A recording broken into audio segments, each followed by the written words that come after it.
All right, y'all. The day has finally come. I am breaking up with my iPhone after 16 years.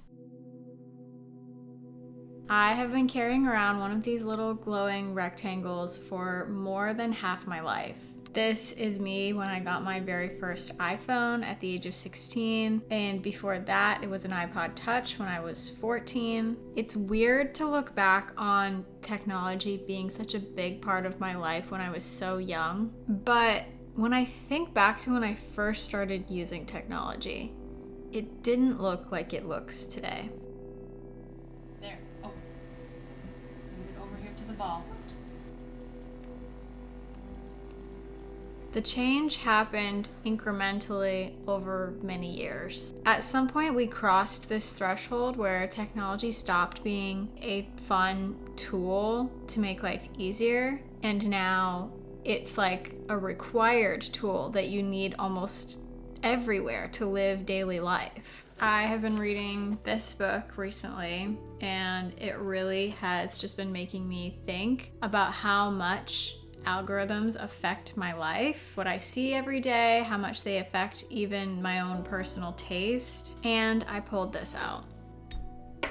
This is my iPod Nano.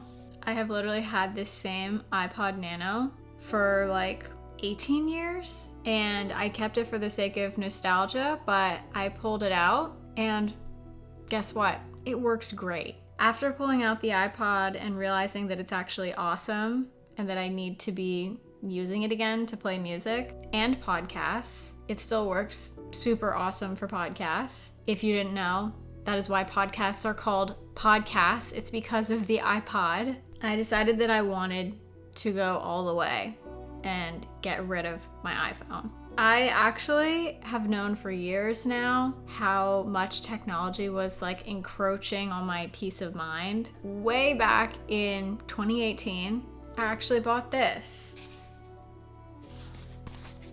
This is V1 of the light phone.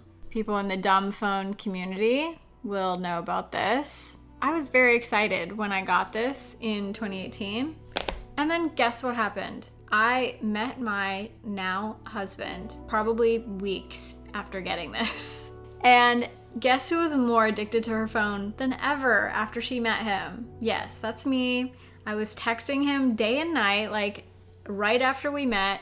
And so after that, I was like, well, there's no way I can be using this. I have to be by my phone every second.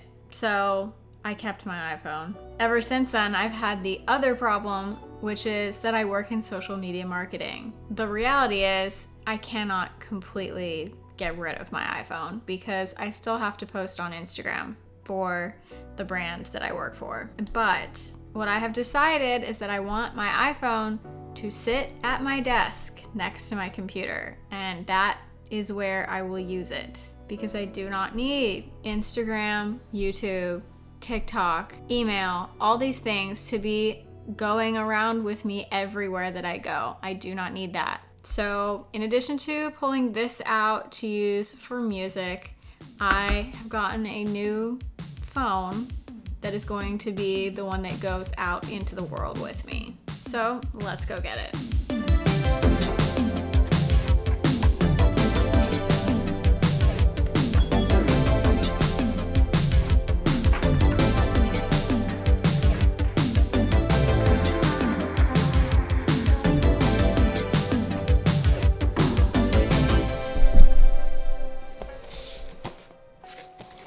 So excited. Never seen one of these in person. Oh my gosh. Here it is. This thing is called the Unihertz Jelly Star. I had never heard of this company until a few weeks ago. iPhones for the past several years have been getting bigger and bigger. My hand is very, very small. This is an iPhone 13 mini. So just imagine like me having to carry around like a regular size iPhone. Once they discontinued the mini, I knew that my years using iPhones were limited. So let's take a look at this. Oh my gosh.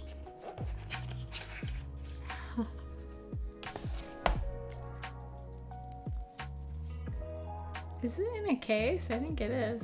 Well, that's awesome. It literally, oh my gosh. I'm excited. So here's the comparison. This is an iPhone 13 mini, and this is the Unihertz Jelly Star. I'm pretty sure this thing claims to be the smallest Android 13 smartphone. It's on, it's charging.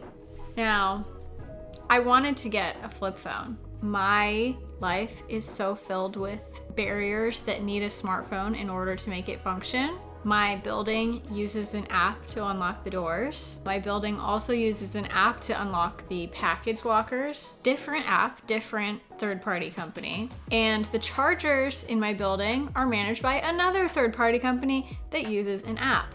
Pisses me off, honestly. I'm so over all of it. All that to say, I felt like I needed a smartphone that could run modern day apps just for those things. The rest of all of like social media, all that stuff, that is not gonna live on this phone. The only things that are gonna be on the phone are gonna be like the door, the package locker, the car charger, a phone to make calls, text messaging, and maps. That's the only thing that I want to be on this phone. I also, for now, am not gonna get rid of my cell phone plan on this iPhone just because I was thinking it might be nice to have it be kind of like a home phone.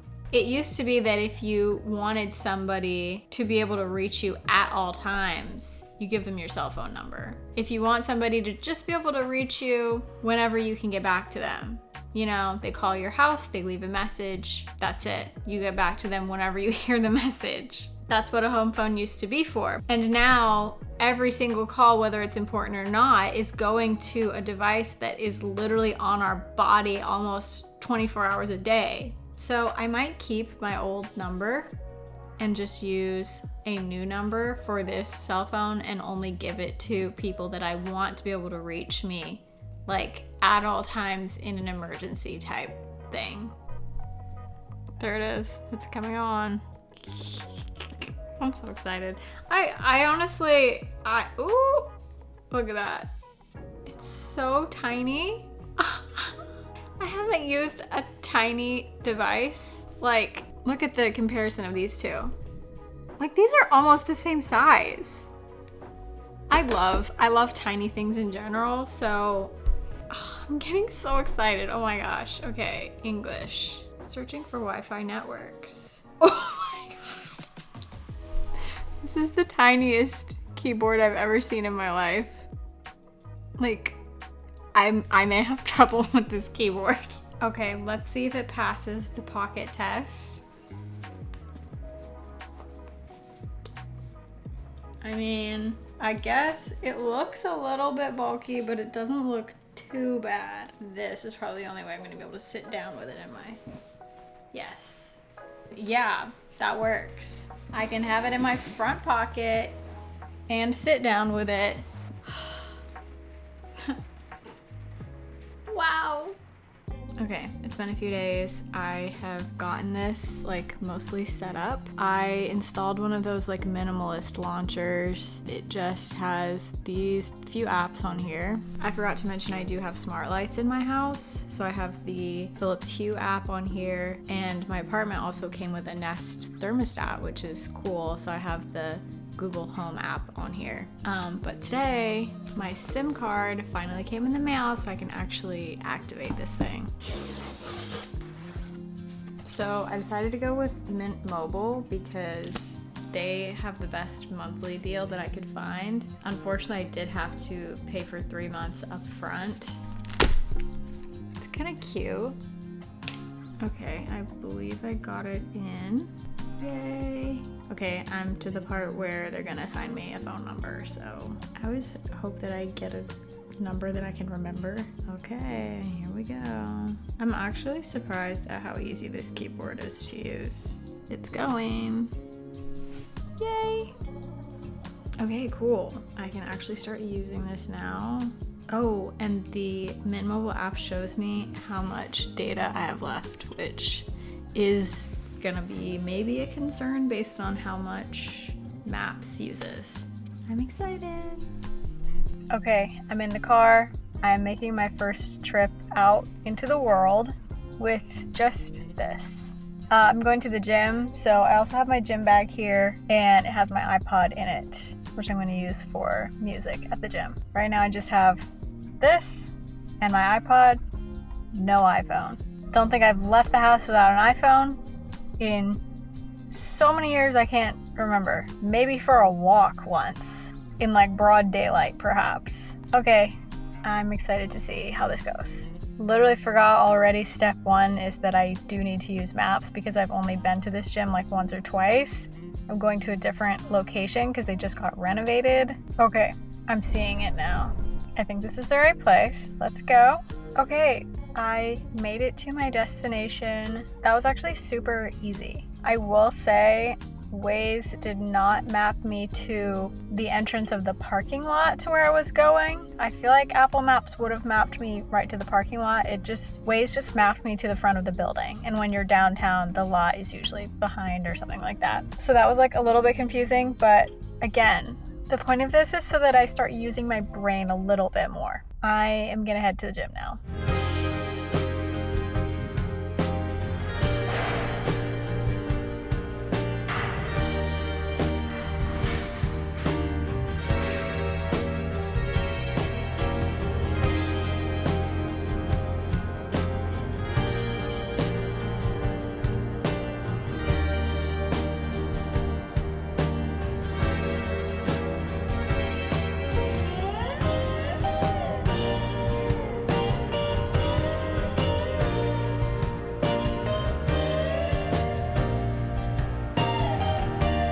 Okay, I'm back from the gym. That was super fun. I was able to get back with the maps pretty easily. What I'm learning is that the screen is so small, I tend to focus on what the street name is gonna be rather than the picture. Maybe some people do that normally, but I definitely am like looking at the picture of the map to figure out like what street is gonna be my turn, basically. So yeah, with the screen being so small, it's easier to focus on just the street name. Okay, final challenge of the day is going to be charging my car because you have to have a freaking app and a QR code to charge the car. So let's do that.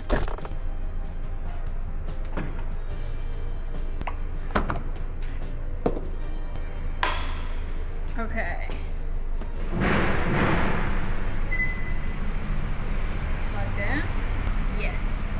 Okay, it's plugged in, it's charging, it's working. Perfect.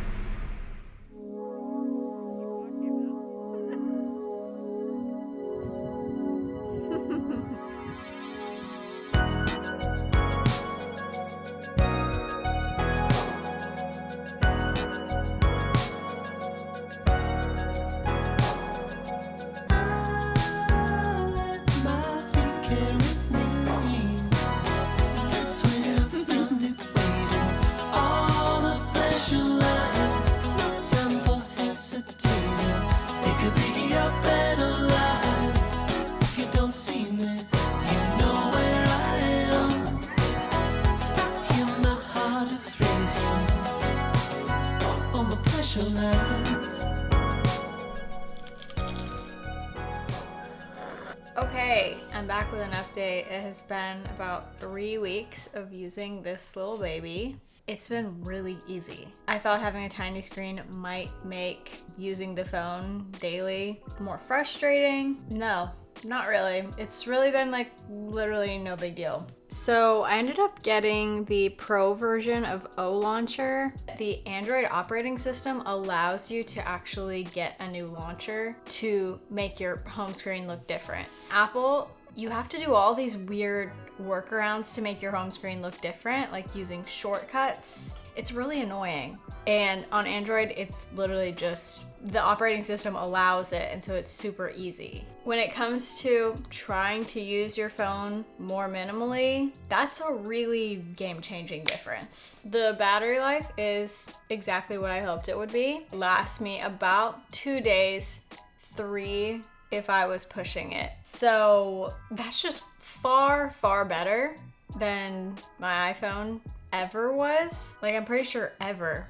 A couple days ago, I used it to call an Uber. The screen was definitely like a little bit challenging to sort of see the info about your driver and then also see where your driver is on the map so you can like track them. But is it super necessary to be tracking your driver on the map? Not really, because it'll just tell you, hey, your driver's 2 minutes away. And that is actually the exact same experience I've had navigating when I'm driving. For the most part, I'm just reading the text directions of like, turn on this street. On an iPhone, I almost was like looking at the map more than the road sometimes, which is like not safe. So you're like quickly switching between the road and the screen, road, screen. I also tend to be an anxious person, so I'm like so afraid of missing my turn that I constantly am like looking. I take it, instead of having it like up on my dash where I normally have like my MagSafe, I put it down, wait a few minutes, pick it up, see where I'm at. 0.75 miles left. Put it down. Pick it up again when I'm nearing my turn. For me, I feel like that's been a safer driving experience actually than using the iPhone because I'm not so drawn to looking at the screen. I would literally trust the picture so much that I was not reading the street sign. And then because I'm not looking at the screen, I started reading the street signs to give me clues as to what was coming up. There's this road that I take almost every day where there's a fork in the road and you have to choose right or left. And I never read the sign because I wasn't looking at the screen. I read the signs and I was like, oh, I could have really easily known I'm always supposed to take the left one by reading the sign instead of like obsessing over the picture, being like, oh my gosh, which one is it telling me to do? Like that's just embarrassing, but like that's how much this tech sometimes rots our brain and prevents us from actually thinking. Yesterday I used it to get walking directions. The screen is a little bit dim to be reading in direct sunlight. See, like, okay, I gotta walk down this road for like 7 minutes. I just put it in my bag, walk for a little while. When I feel like it's been about 7 minutes, pick it up, see where I'm at. Google Maps will send you a little vibration when your turn is coming up. It's literally super easy. Let's check my data usage after 3 weeks. So I'm nearing the end of my first month with Mint Mobile. Oh my gosh, guys. Can you see this? Just barely gone over 1/10 of a gigabyte data usage. I'm not conserving by any means. For $15 a month, somebody please tell me why I was paying like $50+ a month to Verizon. I am still paying that to Verizon because I am still door dashing part-time. I feel like I'm nearing the end of my time door dashing. Last thing I'll say about this little thing is it's done for me exactly what I wanted it to do, which is allow me to take my iPhone, which I still have and always stays at home unless I'm door dashing. It allows me to, when I am at home, just turn it off and put it away, especially at night. I always plug it in next to my computer instead of in my bed. I now have this in case somebody like my brother or somebody close to me needs to reach me in an emergency. They have this phone number, but this is like my bat phone. Like, don't call this phone unless there's a serious problem. I can't tell you the sigh of relief that gives me. If you're looking for a device to break the habit of your phone becoming addictive, I think maybe the screen size might be the difference. This thing can get TikTok, it can get YouTube, but I just have no interest in using those on this because the screen is so small. I didn't realize I was going to be doing this, but I'm going to talk about a second piece of technology that for me has really been the star of the show, my one true love, the iPod. I knew that I wanted to use it for music. I wanted to try using it for podcasts too because it actually still works. And I'm talking new podcasts. So I listen to podcasts mainly while I'm delivering DoorDash. When I first started DoorDashing, I was using an iPhone 12 mini. I was literally running 3 different delivery apps using Apple Maps and playing a podcast via Spotify. So it's like 5 apps running. This poor baby was overheating so fast. I literally started carrying with me a bag of ice. And I would put my phone on ice between deliveries. So ridiculous. I can't believe I had this whole thing and I never thought about using it. Like, it's so simple. Every few days, I plug this iPod into my computer. I use the Apple Podcast app to choose which podcasts I want to put on the iPod. I download them, and then I go to Finder, I click Sync Podcasts. It literally takes less than 5 minutes. My car has a USB connection in it, so I take the USB to 30-pin cable down to my car, plug it into my car, so then this thing plays through the speakers. And guess what?